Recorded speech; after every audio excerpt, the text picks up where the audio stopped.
You finally meet somebody amazing, somebody who seems like they're your perfect match. The attraction is off the charts. The conversation flows, and you leave the date with a goodnight kiss and a big smile on your face. You begin obsessing.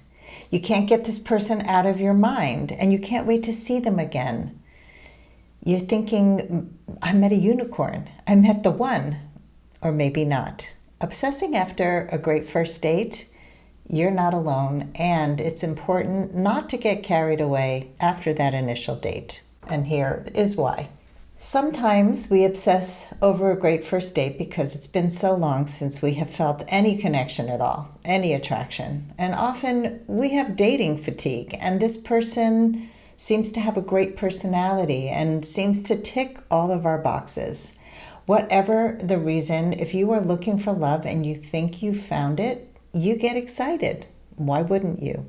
Well, just because the date went well, it doesn't mean that they're going to call you again or that they're a great match. Just because you had a great time doesn't mean they did, even if they seem to, even if they kissed you goodnight. A great first date doesn't mean a lot.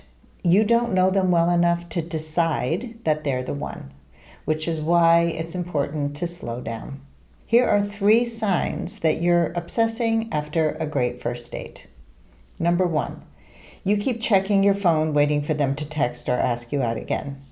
It's the next day and you're checking your phone every hour, every half hour, every 10 minutes to see if they called or sent a text. If they're not in touch the next day, you want to text them even though you already texted them after the date was over to tell them how great the date was and you hope to do it again soon. Or you thanked them on the date and told them in person that you are interested in seeing them again.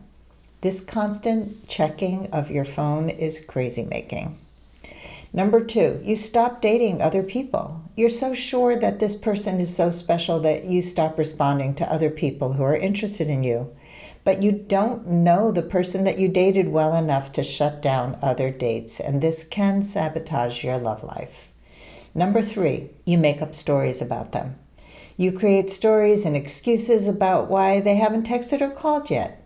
Maybe they're too busy. Maybe they just need a day. They stayed up late with you, whatever it is.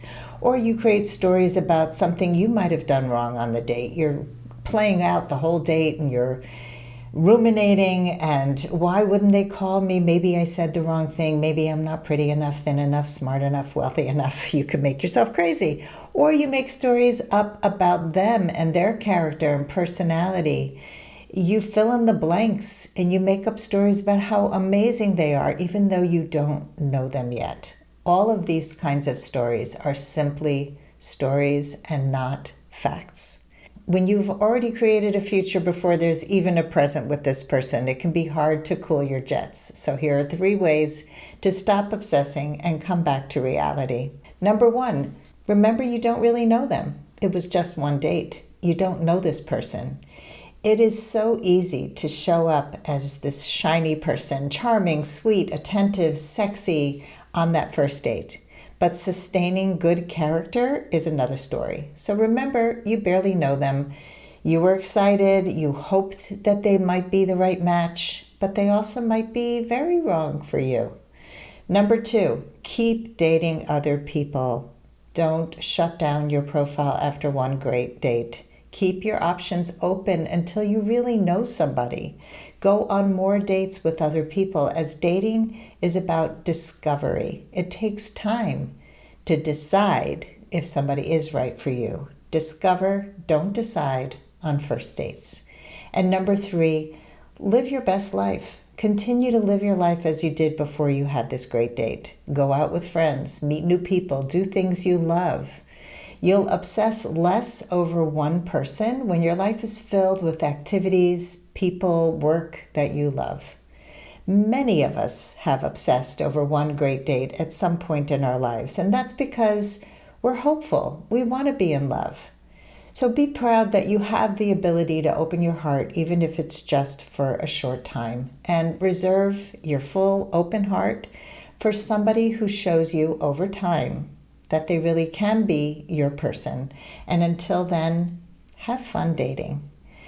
And I just want you to know that if you are stuck in dating, if you tend to obsess and ruminate and whatever it is that you're struggling with, and you would like to finally find the right relationship, I offer a free 45-minute love breakthrough session for anybody who's serious about learning more about coaching. And you can sign up for that at lastfirstdate.com/application.